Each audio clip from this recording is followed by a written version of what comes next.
Bismillahirrahmanirrahim. Assalamualaikum warahmatullahi wabarakatuh. Kami kelompok 6 atas nama Nanda Catur Pamungkas dan Yulia Putri Amelia. Kami di sini mempresentasikan integrasi sains Ismail Raji Al-Faruqi. Dan alhamdulillah, puji syukur kita panjatkan kehadirat Allah SWT yang telah memberikan nikmat dan rahmat kepada kita semua. Salawat serta salam kita haturkan kepada baginda Nabi Muhammad SAW. Semoga kita bisa mendapatkan syafaatnya beliau. Amin ya rabbal alamin. Selanjutnya kami akan membahas tentang biografi Ismail Raji Al-Faruqi, lalu latar belakang islamisasi ilmu Ismail Raji Al-Faruqi, juga islamisasi ilmu Ismail Raji Al-Faruqi, dan terakhir langkah-langkah islamisasi ilmu. Yang pertama, biografi Ismail Raji Al-Faruqi. Ismail Raji Al-Faruqi lahir pada tanggal 1 Januari 1921 di Jaffa, Palestina. Ayahnya seorang qadhi di Palestina. Pengalaman pendidikannya diawali dari pendidikan madrasah di desa kelahirannya, yaitu Collège de Versailles di Lebanon, yang menggunakan bahasa Prancis sebagai bahasa pengantarnya. Predikat sarjana sudah diperolehnya dari American University Beirut jurusan filsafat pada tahun 1941. Ismail Raji Al-Faruqi pernah menjadi pegawai negeri selama 4 tahun di Palestina yang ketika itu masih dalam status mandat Inggris. Karir birokrasi Ismail Raji Al-Faruqi pernah mencapai jabatan sebagai gubernur di Galilea, Palestina pada usia 25 tahun. Namun jabatan ini tidak lama karena pada tahun 1947 provinsi tersebut jatuh ke tangan Israel, sehingga ia pindah ke Amerika Serikat pada tahun 1948. Pada tahun 1949, Ismail Raji Al-Faruqi melanjutkan studinya di Universitas Indiana sampai meraih gelar master dalam bidang filsafat. Lalu 2 tahun kemudian, ia meraih gelar master kedua dalam bidang yang sama dari Universitas Harvard. Pada tahun 1952, ia meraih gelar Ph.D. dari Universitas Indiana dengan disertasi berjudul tentang pembenahan Tuhan, metafisika, dan epistemologi nilai. Namun apa yang ia capai tidak memuaskan. Karena itu ia kemudian pergi ke Mesir untuk lebih mendalami ilmu keislaman di Universitas Al-Azhar, Kairo. Ismail Raji Al-Faruqi mulai mengajar di Mobile University Kanada pada tahun 1959.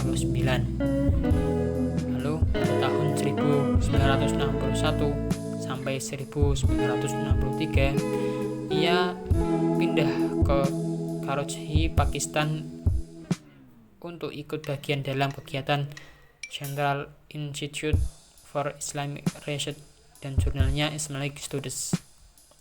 Tahun 1968 ia pindah ke Temple Universitas Philadelphia sebagai guru besar agama dan mendirikan pusat kajian Islam.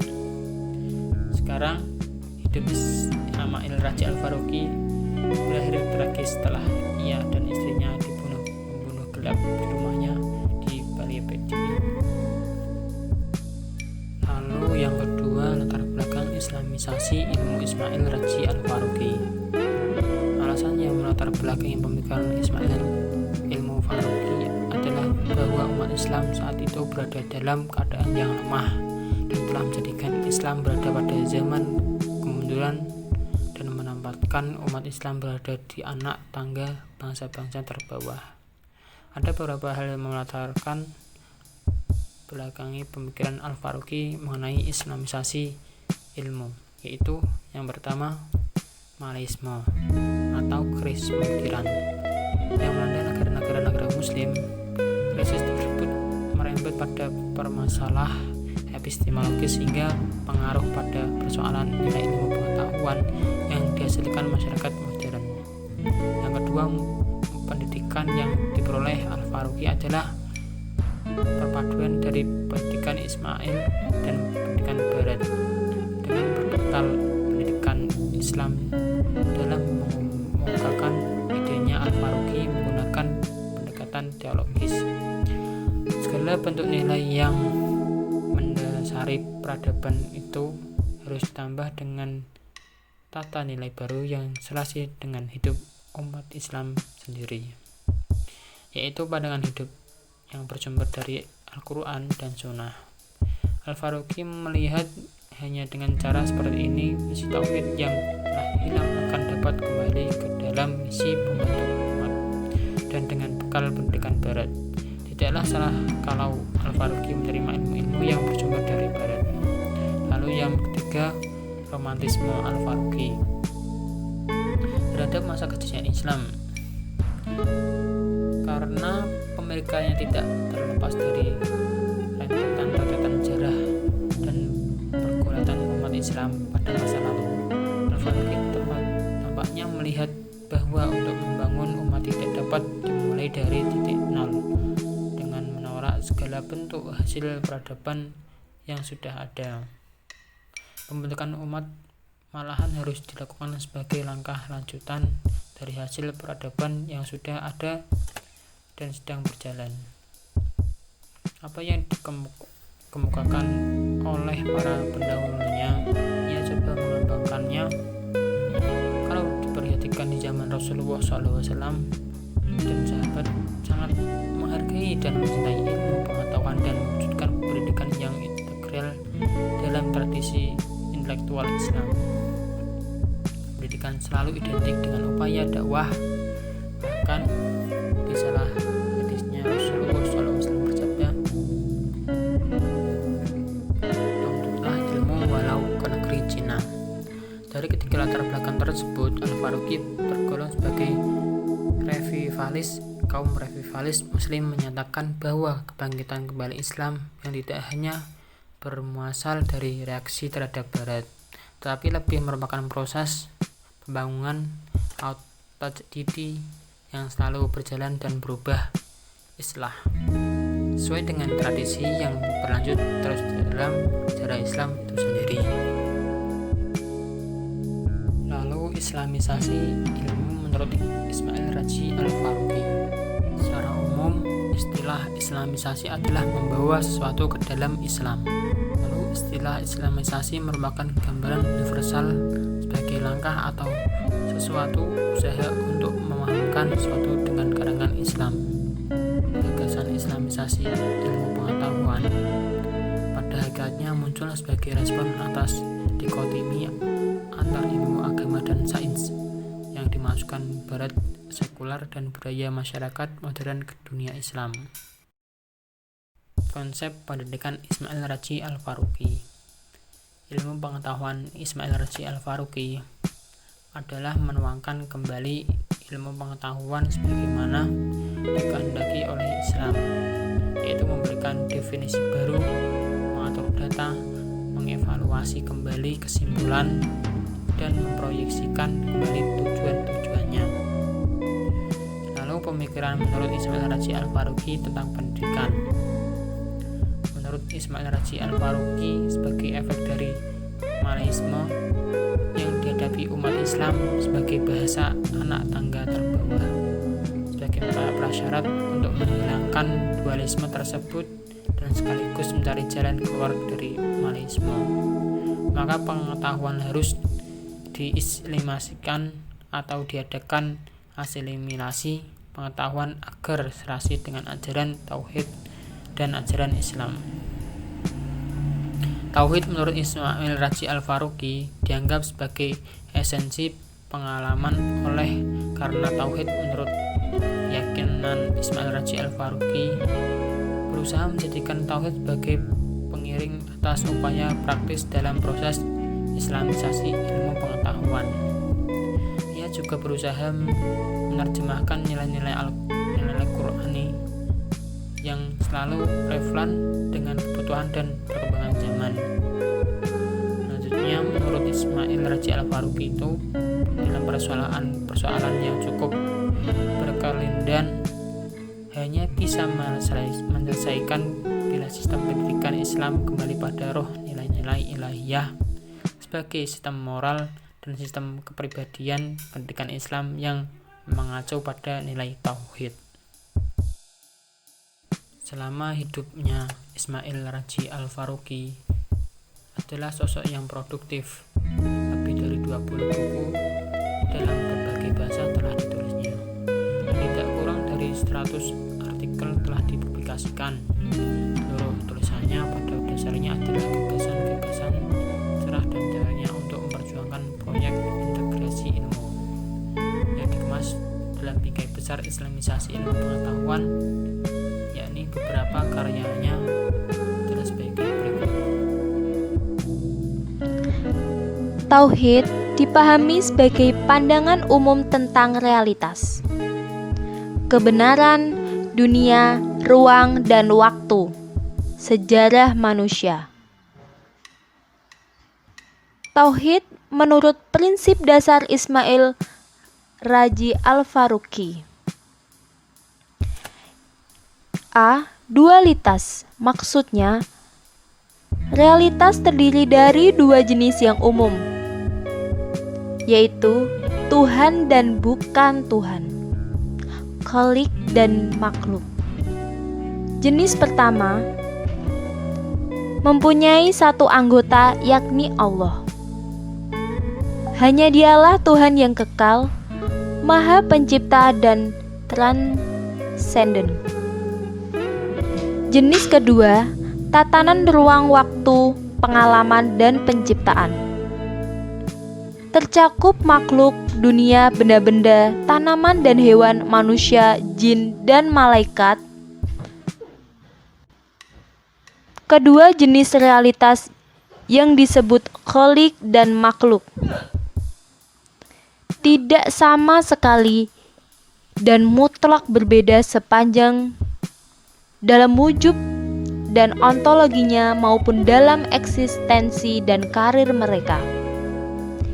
Ideasionalitas, hubungan antara dua tatanan realitas bersifat titik acuannya dalam diri manusia adalah pada kekuatan pemahaman.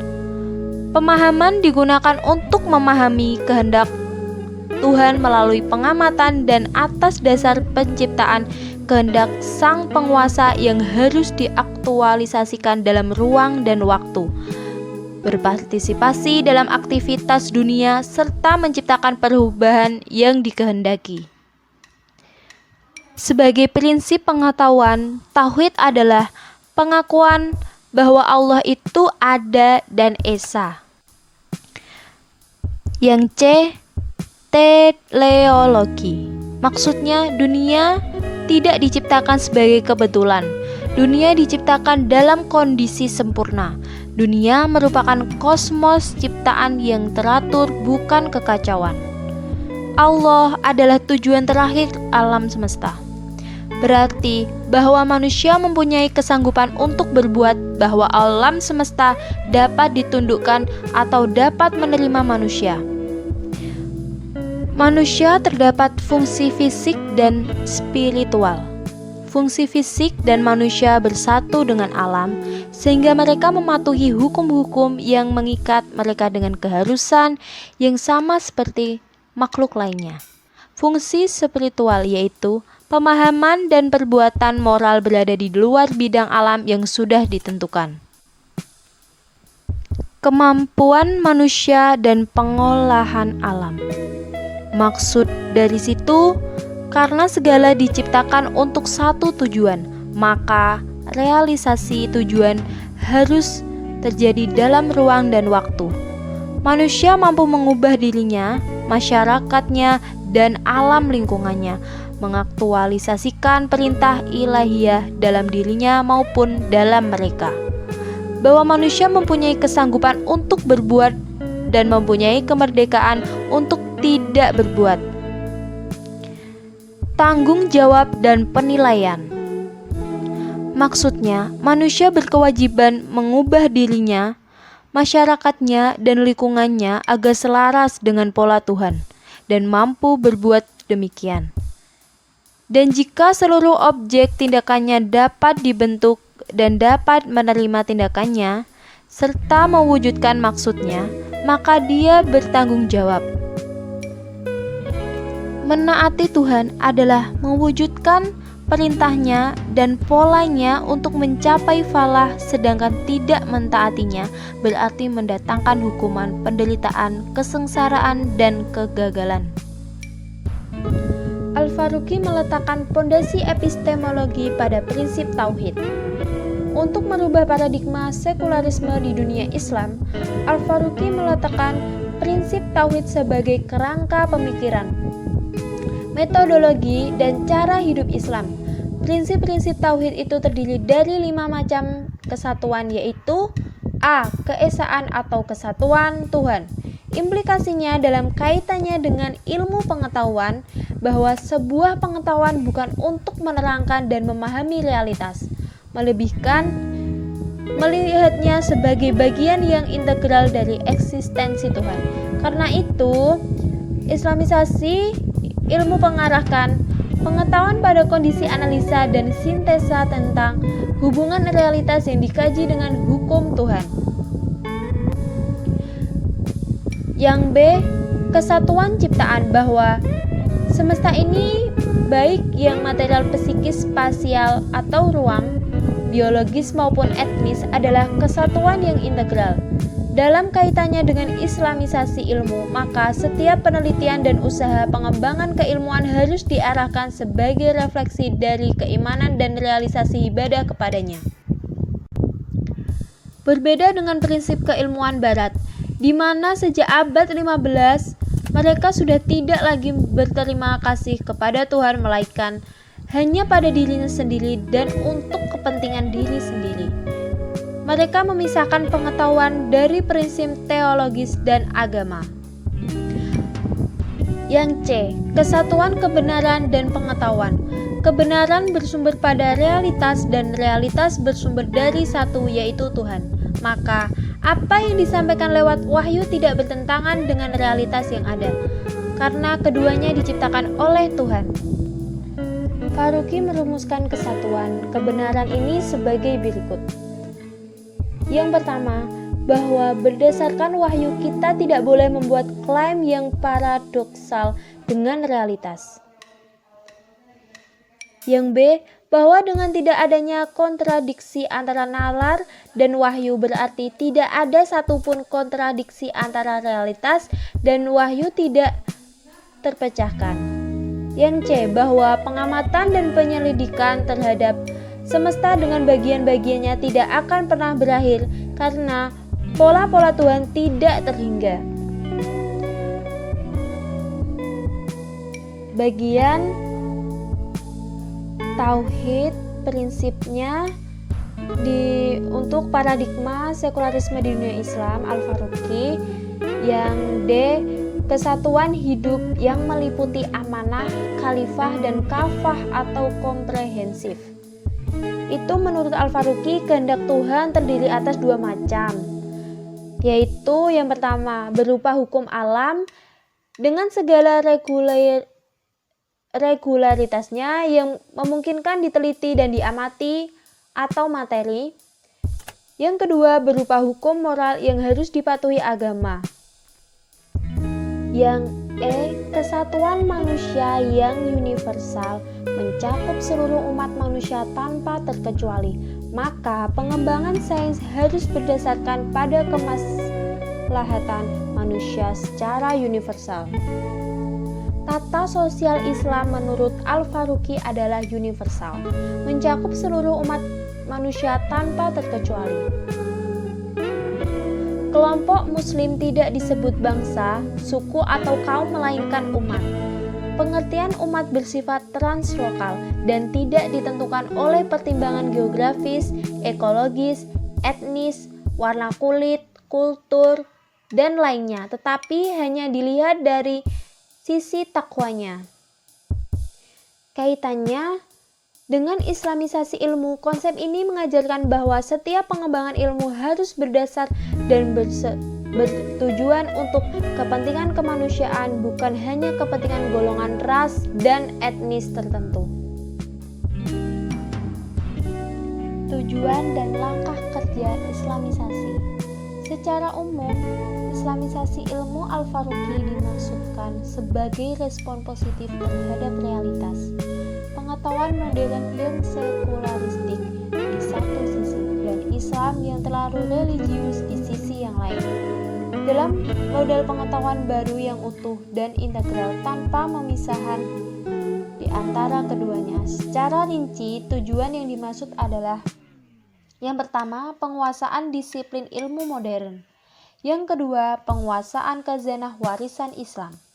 Yang ketiga, membangun relevansi Islam dengan masing-masing disiplin ilmu modern.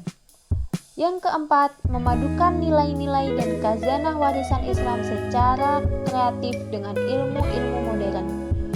Yang kelima, pengarahan aliran pemikiran Islam ke jalan-jalan yang mencapai pemenuhan pola rencana Allah. Untuk merealisasikan tujuan-tujuan tersebut, Al-Faruqi menyusun 12 langkah, yaitu untuk merealisasikan tujuan Al-Faruqi menyusun 12 langkah yang secara kronologis harus ditempuh. Yang pertama, penguasaan disiplin ilmu modern, penguraian kategoris.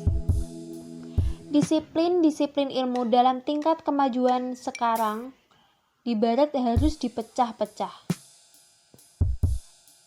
Pada langkah awal, disiplin-disiplin ilmu modern dipecah-pecah menjadi kategori-kategori, prinsip-prinsip, metode, problema, dan tema-tema. 2. Survei disiplin ilmu. Setiap disiplin ilmu modern harus disurvei dan ditulis dalam bentuk bagian mengenai asal-usul perkembangan dan pertumbuhan metodologinya, leluasan cangkupan serta sumbangan pemikiran yang telah diberikan para tokoh utamanya. Tujuannya untuk memantapkan pemahaman Muslim terhadap berbagai disiplin ilmu modern yang berkembang di Barat, sehingga mereka benar-benar mengetahui secara detail dan menyeluruh tentang kekurangan dan kelebihan disiplin-disiplin ilmu tersebut. 3. Penguasaan khazanah Islam, sebuah antologi. Proses islamisasi ilmu-ilmu modern akan menjadi miskin jika tidak menghiraukan khazanah dan memanfaatkan pandangan-pandangan tajam para pendahulu.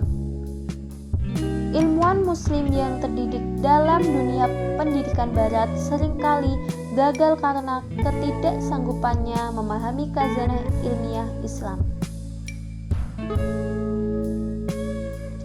Bahwa memang benar, ia tidak mengenal kategori-kategori khazanah ilmiah Islam yang digunakan oleh ilmuwan Muslim tradisional untuk mengklarifikasi objek disiplin ilmu yang ditekuninya. 4. Penguasaan khazanah ilmiah Islam, tahap analisa.